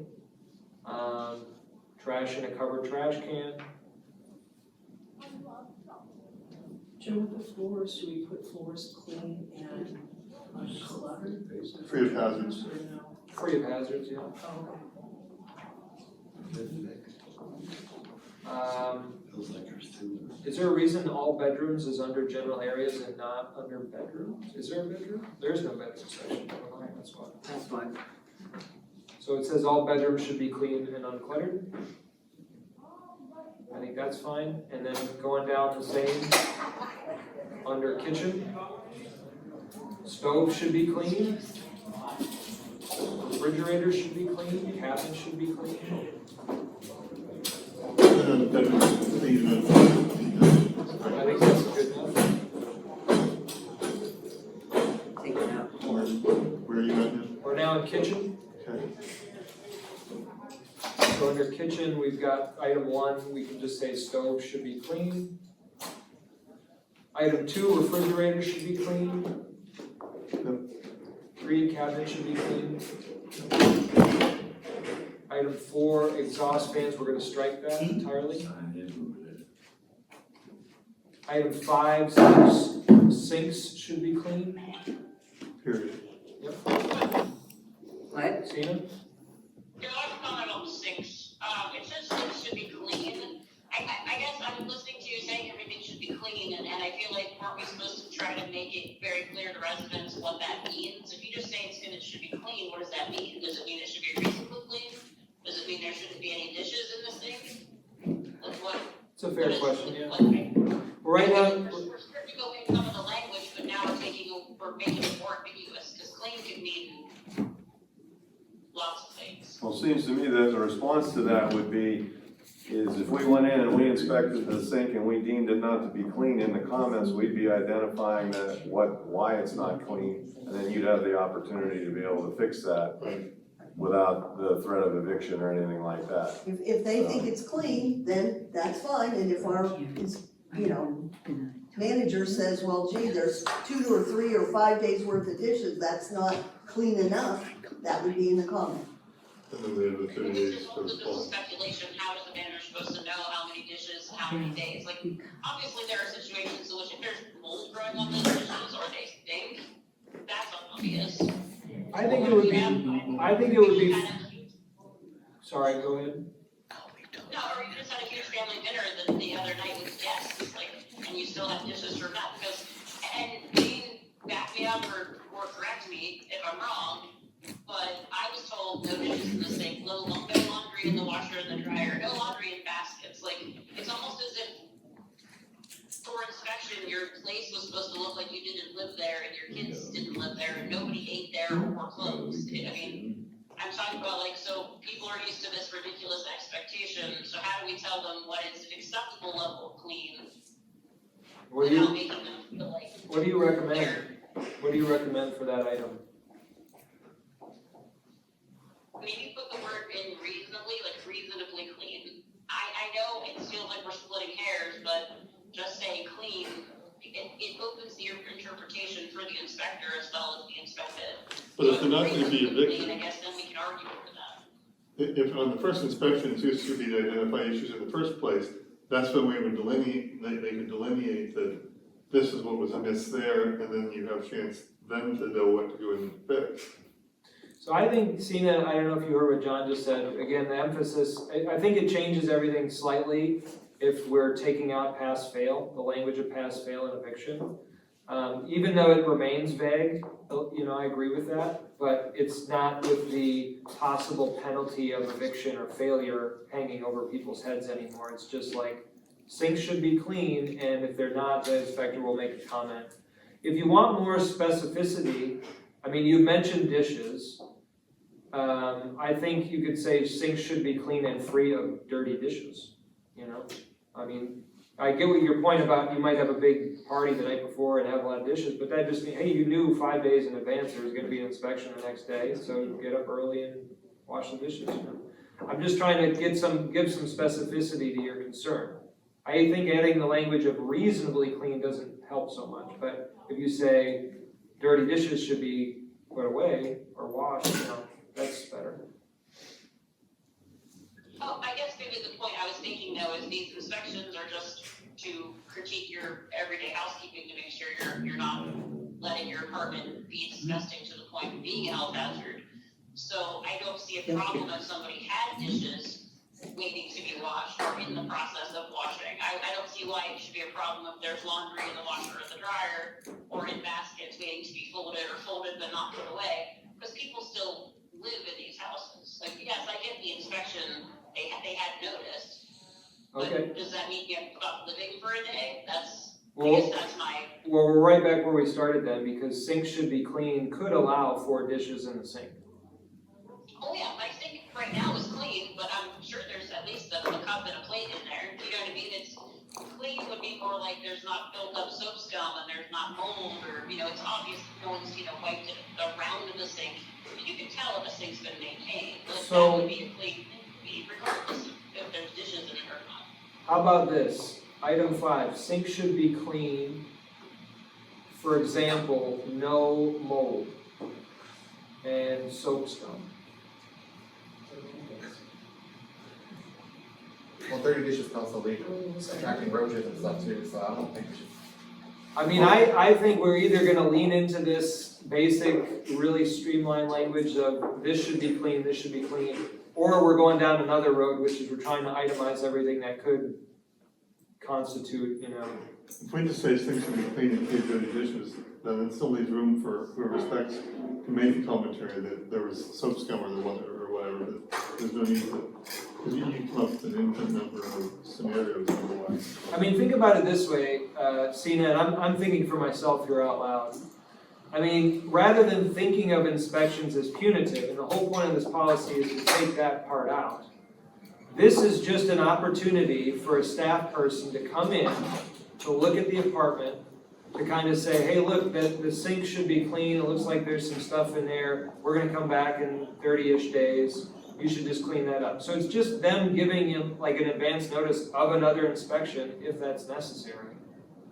It's not like people need to be on guard so much with the revised language. They don't have to be so on guard about, oh God, I gotta make sure I definitely have met this standard. Does that make sense?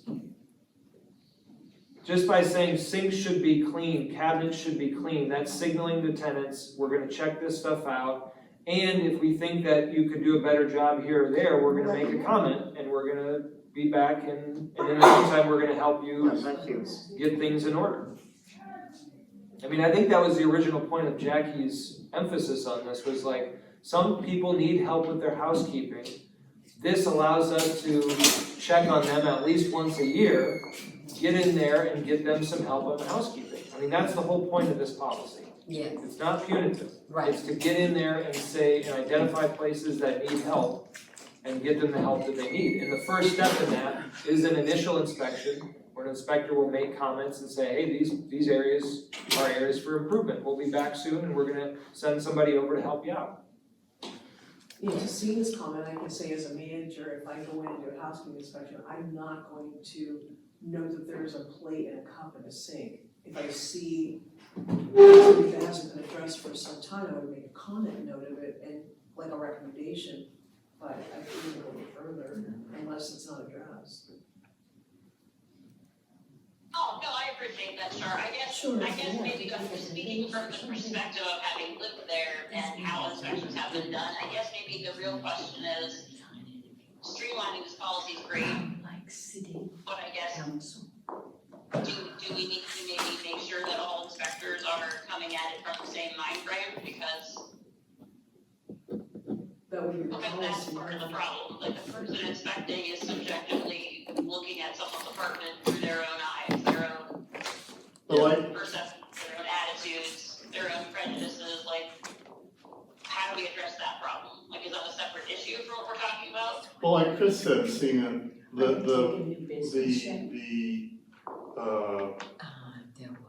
flavor or what the nature of where we're coming, gets set by me and ultimately by the board, but by me. So if they come in with a different perspective or a different thing, then ultimately it's up to me to correct that and redirect them.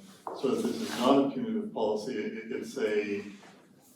it's a way of helping people better live with everyone here. So if I'm the one setting that tone, it doesn't matter who's inspecting it, it's still ultimately gonna fall on my shoulders to redirect that if necessary. Could I come at this a different way, just to build on what you just said, John, and I'm gonna try to speak to your concern too, Sina. If I'm understanding you correctly, you're concerned about whoever's doing the inspections still utilizing the vague quality of the inspection checklist to sort of arbitrarily punish tenants or harass tenants. And I think that's a very real concern. I don't think we should dismiss it. What John's saying is that ultimately it's his job as the acting ED to make sure that that doesn't happen, right? That the policy is carried out in the right way. I guess the one thing to add here is like, I think that we need to be very vigilant in this. It's not just hearing it today. I've heard previous stories about these inspections being wielded in a harassing kind of way. And we need to start clamping down on that as part of this policy. Sina, I don't know if that's what you're getting at, but I think what John's saying is ultimately the buck stops with him. If that stuff is still happening and we find out it's still happening, it's John's job to make sure it doesn't happen anymore. And the other position that you talked about, that we talked with the director from Clarion about, is ultimately about putting someone specifically to advocate for the tenants on our staff, is really what that is. And that further buffers them from that kind of a punitive or abusive situation. And I want to circle back to that before we end our discussion of housekeeping policy, but does that address your specific concern right now, Sina? Yes, actually, honestly, Joe, part of the reason that I bring those things up is not a reflection on John. He just took over as captain of the ship. And I do have every faith in you, John. It's just, I think that these things are important to talk about in front of the board, in public, because there are things that have been going on for decades, and I don't think that a lot of people are even aware that they were going on. They've been kind of going on quietly, and the residents were too afraid to speak up and say that these things were happening. So I just think it's important that it's known that this is how things have been. Also, I think it will help the housing authority understand some of the animosity that residents might have towards the housing authority. To know that, like, this is how things were going. Like, this is how people have been made to feel. And that might help build that bridge of trust. Right. Yeah, I agree, and I think we have a long way to go, and we're not going to solve it with a housekeeping policy. But I appreciate that perspective, because I think that is something that we need to address from a number of angles. I mean, this is one of them. But again, I assume John is aware of it. You know, you're just kind of getting started here.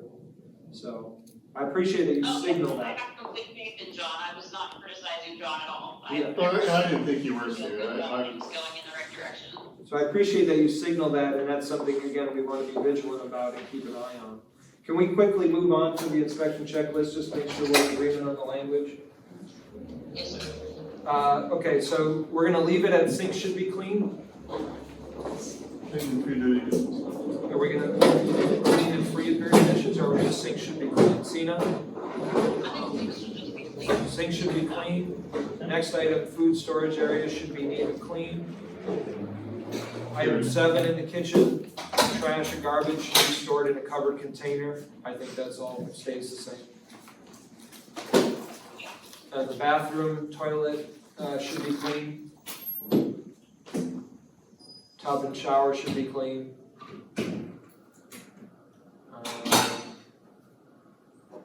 Where it says where applicable, shower curtains should be in place. Is that because some places don't have shower curtains? Yeah, some residents wouldn't have a shower curtain or use them, and it could come down into the floor, leak down into the kitchen. So I think we leave that. We want shower curtains. Yeah.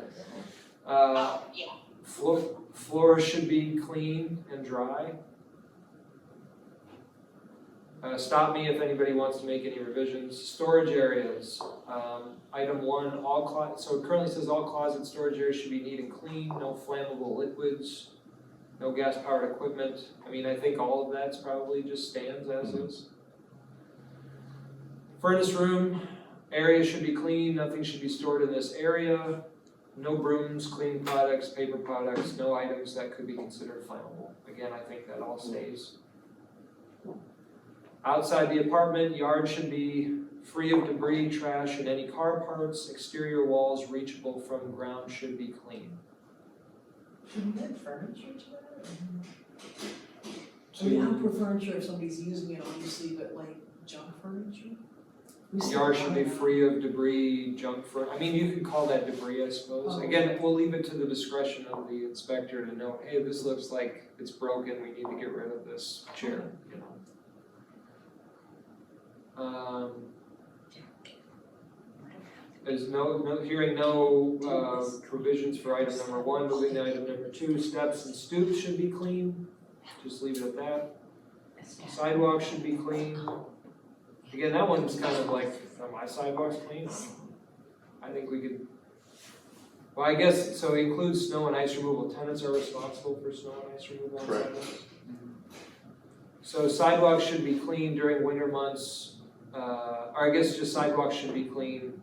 We could just leave it, I suppose, and free of loose hazards. This includes snow and ice removal.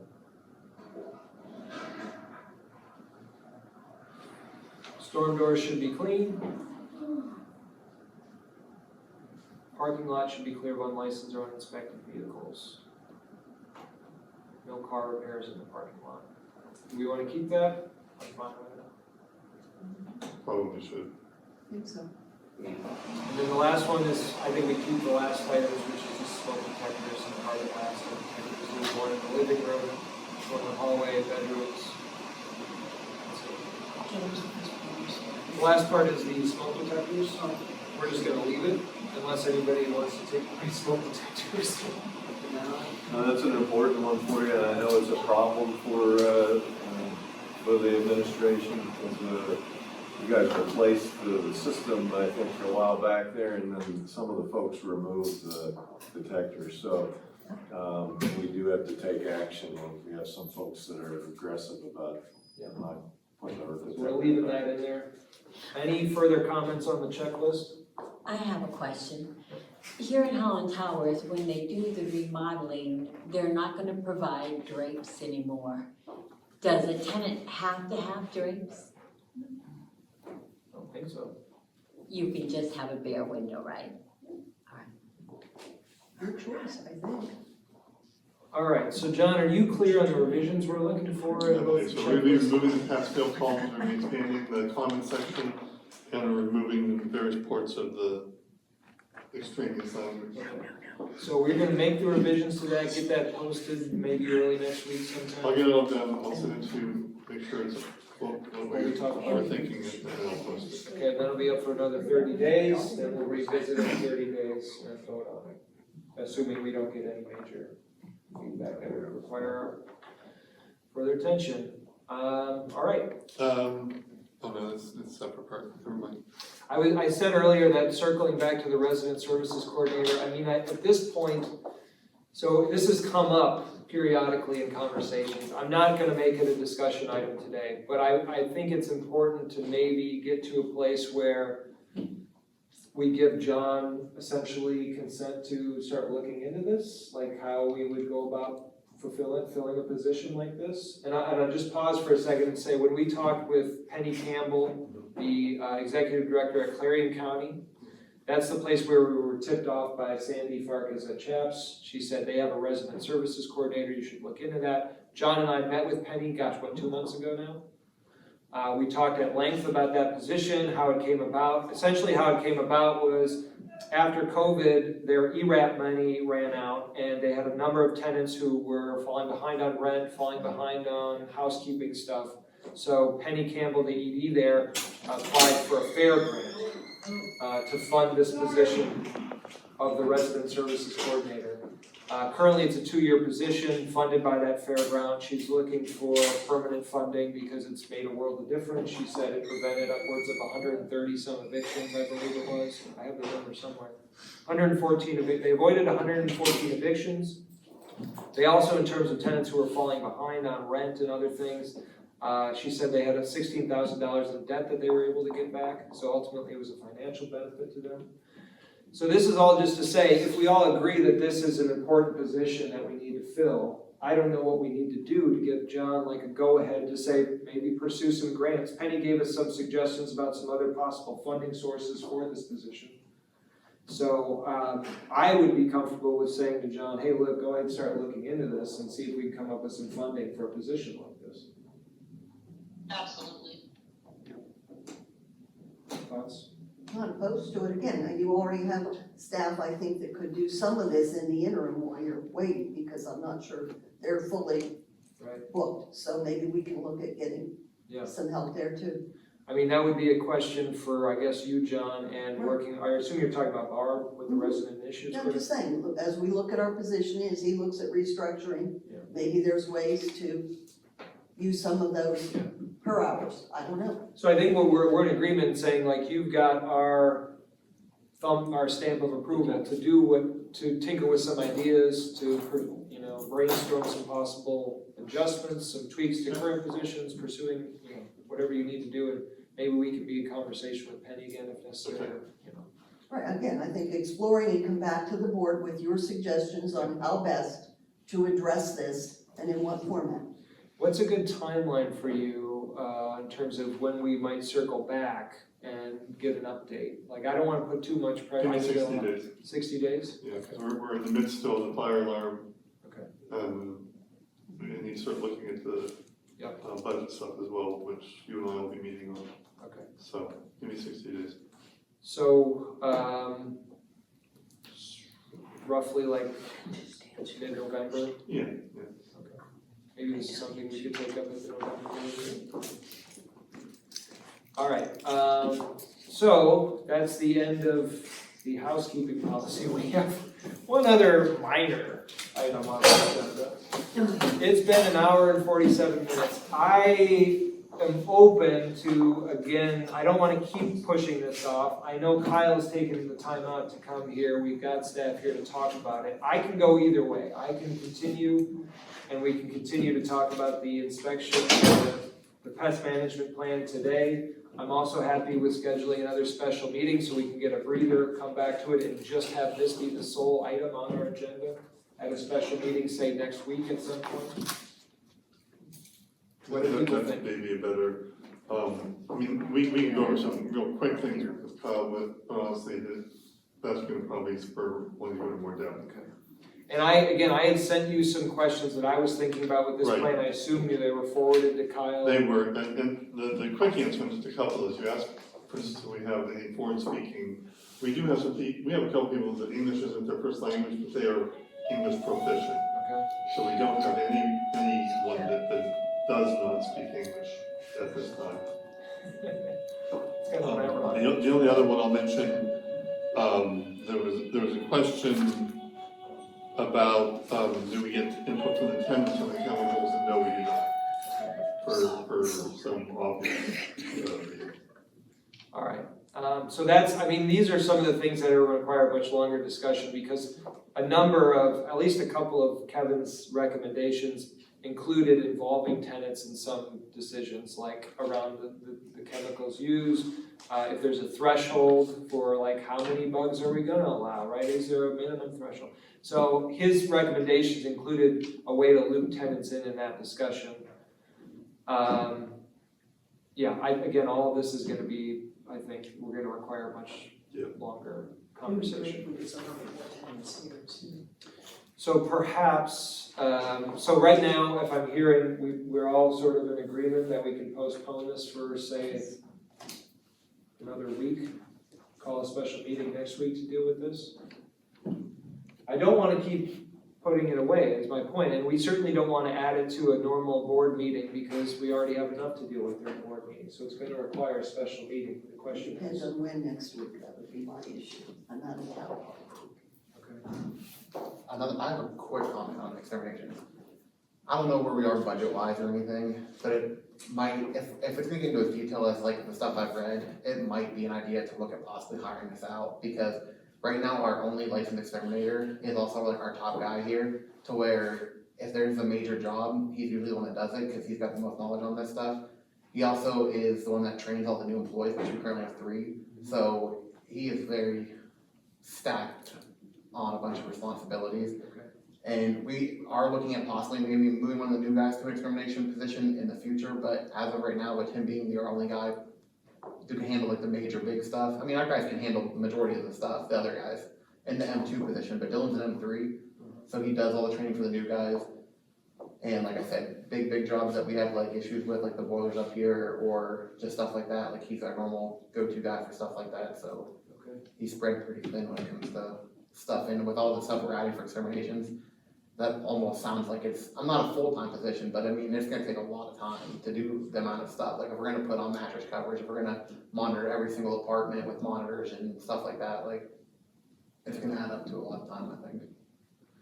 Well, and I appreciate that, Kyle. One of the things I had mentioned, almost in an offhanded way in my email to you, I was thinking about the Snodgrass building and what Lynn and Sandy had said about how they dealt with the infestation there, and they did a building-wide treatment. They did 3 different cycles of it. And I was thinking, you know, I didn't assume we didn't have the capacity to do something like that if we wanted to do something like that. Yeah, they have 11 apartments, we got 132, so it's. So that would be something we'd have to contract out. Is there a budget for it, you know? We have to see what the cost is involved in it. I mean, in the past, prior to this becoming the issue that it became in recent years, that is what we would do. And then there came a time where it was difficult to get reliable companies to come in and actually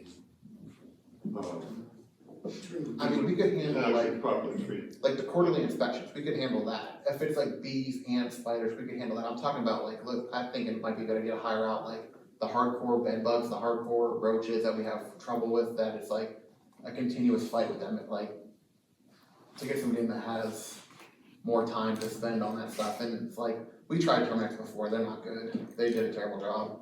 We've tried Tri-County. I think Tri-County did good when they were like on the routine schedule here and everything. I'm not saying to go back to them, and honestly, they wouldn't take us back right now. But there's other companies I could reach out to that would be willing to probably come in and take a look at taking over our problem units. Well, maybe that's the next step. So before we do another meeting about this, we reach out to an outside company with your help, with John. I'd like to be a part of that conversation when people come and get some estimates. So, you know, we'll propose different scales of the projects and get some estimates, bring those estimates back, and then we as a board make that decision alongside this pest policy. Maybe you wanna wait a few weeks to get For to the this. meeting, yeah. So could you set that meeting up within the next week, by next Friday? Is that too soon, or within the next 2 weeks at the latest? Who do you want involved in the meeting? Like another outside company or something? Yeah. Whoever you think would be right. Who are you thinking? There's a couple like local ones here in Meadville that I've heard about. I'm not too sure. I'd have to do more research on that stuff, but. Yeah, if we had, let me get like 2 or 3 to. So here's where we're gonna leave it then. You guys are gonna reach out to some exterminators. We're gonna meet with them hopefully within the next couple of weeks. After we hear their estimates and get that sense, we'll come back, we'll have a special meeting just on the pest issue and the pest policy. Try to tackle that in just one shot. Okay? Sound good? Yeah. Sound good to you, Sina? Sounds good to me. Okay. All right, with that I'll entertain a motion to adjourn. So moved. Is there any way I can speak? Sure, we usually have public comment at the beginning, but go ahead, give us your name and which. My name's Karen Fitzsimmons. Okay. The complaints that I have is for, I'm in charge of getting the library set up. Okay. I've been trying for 2 years to get the leak in the corner of the library fixed, and all I kept getting was excuses. Well, we don't know where the leak is, and that's because nobody looked. I have totes in the library that over 2 years I've been asked to move out. They were supposed to go to Gill Village for their daycare. They're still there. Let's see what I got here. I was told, this was before Vanessa was left. That, she had the equipment to put in 2 electrical sockets in the library, because there's none. When it's 80 degrees outside, it's over 100 in the library. Even with the windows open, all it does is bring more heat in. I've been trying to get all these things done for over 2 years. And all I keep getting is excuses or ignored. This needs to be done. If that ceiling leaks, I hear there's a leak in the same spot on the floor above and on the floor below. So this leak is doing damage all the way down. And it's gonna cause mold. It's gonna cause black mold. And then you're gonna have a big problem. The next part was for me. I put in a work order to get my toilet fixed. I put the work order in the box August 19th. I heard nothing. The other day I talked to Shar. If it wasn't for her, my toilet still wouldn't be fixed. She called and that was done the same day. So what am I supposed to do? I've lived here 11, 12 years. I never had a problem with cockroaches. I do now. And that was because of Larry's apartment. When they cleaned out that apartment, the bugs went everywhere. And I'm not the only one that has that problem, that never had them before. So I guess my question to you guys is, do I need to hire a plumber and an electrician to get the stuff taken care of in the library? So thank you, Karen. Your main concerns are about the leak in the library, the lack of electrical outlets in the library. I don't know if there's black mold yet, but I cleaned up all the corner. Well, the ceiling's still coming down, and there's a pile in the corner. I told maintenance, I said, that leak in the ceiling is ruining the bookcase. The one corner of the bookcase that was up against the wall is all swelled up. It can still be used, but if I wouldn't have moved it, because maintenance wouldn't come up and move it, I had to get up on a ladder, unscrew it from the wall, and move the bookcase myself so it wouldn't get more destroyed. Right. So can I pause for a second and just ask John and Kyle, are we aware of this? This is the first I've heard any of this. I've heard of a leak before. Okay, any thoughts, any response? I think it's coming from, like, it only leaks when it rains, right? Huh? It doesn't leak all the time, it's just like when it rains. It leaks all the time because the ceiling keeps coming down. I'm not aware of any And I water. talked to What Ron floors- what before floors? Ron left, Fifth floor. and he kept giving me excuses. Well, we don't know where the leak is. We have contractors in here, maybe I can get one of them to fix it.